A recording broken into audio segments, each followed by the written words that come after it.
Zee 24 तास एक पाऊल पुढे। आणि त्याचं आपण स्वागत करू किंवा त्याला आपण उत्तेजन देऊन ह्याच्या पुढे कसं जावं एवढीच माझी प्रामाणिक इच्छा आहे। आणि त्याला आपल्यासारख्या आणि सगळ्यांनी सहकार्य करावं। अगदी चंदू, शेवटचा ह्याच्या पलीकडे माझा स्वार्थाचा काही नाहीये। अगदी चंदू, शेवटचा प्रश्न तुमच्यासाठी की तुम्ही म्हणताय भावनिक पातळीवर त्यांनी एकत्र यायला हवं, दोघं भाऊ म्हणून त्यांनी भांडू नये। दुसरीकडे राजकीय विश्लेषक असं म्हणतायत की हा भावनिक पातळीवर मुद्दा सोडवला जाणार नाही, सत्तेची गणितं कशी जमतात याच्यावर या दोघांचं एकत्र येणं किंवा न येणं हे ठरणार आहे।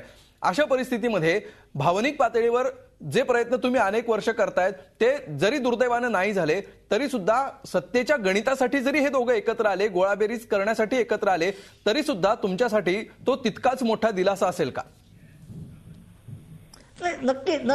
आता माझे मित्र रोहित म्हणजे सांगितलं की माझी भाषा बदलली आहे, माझं स्वार्थ, ह्याच्यात माझा काही स्वार्थ नाहीये। शेवटी काय आहे की कुठे ना कुठेतरी एक माननीय स्वर्गीय बाळासाहेबांची जी इच्छा होती, त्यांचं जे एक स्वप्न होतं ते भंग होऊ नये आणि ते ह्या दोघांच्या एकीने जर साकार होणार असेल तर माझ्यासारखा एक समाधानी मामा या जगात मिळणार नाही, एवढंच माझी इच्छा आहे।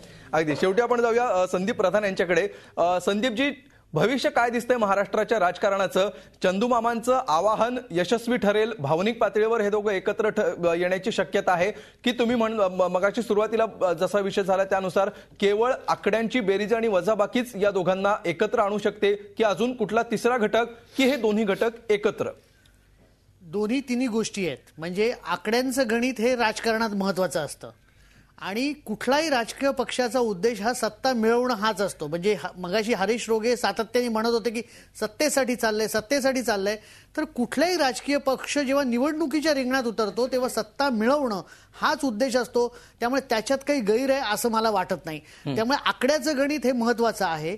त्याचबरोबर हे सुद्धा महत्वाचं आहे की कॉमन मिनिमम प्रोग्राम काय असणार आहे। म्हणजे मला असं वाटतं की मधू चव्हाण आहेत आणि आता इथे डांगळे साहेब आहेत, यांनी सांगावं की काय असू शकतो अशा महायुतीमध्ये राज ठाकरे आल्यानंतर त्यांचा काय कॉमन मिनिमम प्रोग्राम असू शकतो हे त्यांनी सांगायला पाहिजे। तो जर जाहीर झाला तर मला असं वाटतं की या दृष्टिकोनातून अधिक प्रगती होऊ शकते। आणि शेवटी मला हेच वाटतं की आत्ता निवडणूक पूर्व राज ठाकरे या महायुतीमध्ये सामील होतील ही शक्यता मला कमी वाटते।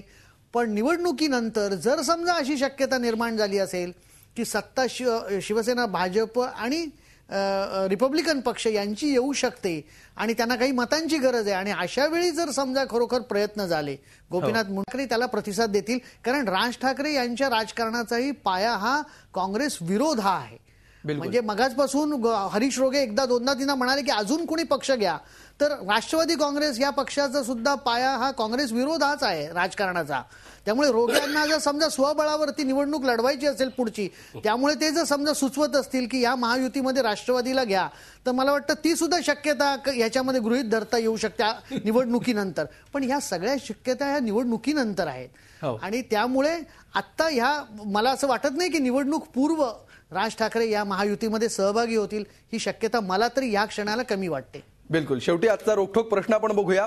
आजचा प्रश्न होता, उद्धव ठाकरेंचं आमंत्रण राज ठाकरेंनी स्वीकारावं का? उद्धव ठाकरेंचं आमंत्रण राज ठाकरेंनी स्वीकारावं का असा आजचा रोखठोक प्रश्न होता। याला 71% लोक म्हणतायत की होय, राज ठाकरेंनी उद्धव ठाकरेंचं आमंत्रण स्वीकारावं, 20% लोक नाही म्हणतायत, तर 9% लोक तटस्थ आहेत।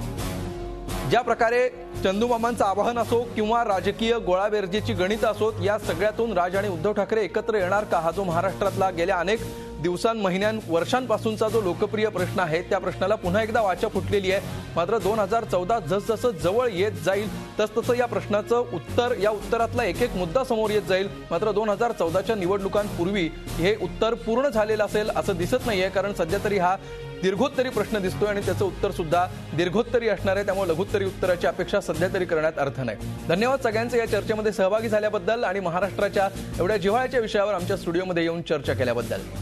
रोखठोकमध्ये आज इतकंच। ताज्या बातम्यांसाठी पाहत रहा झी 24 तास।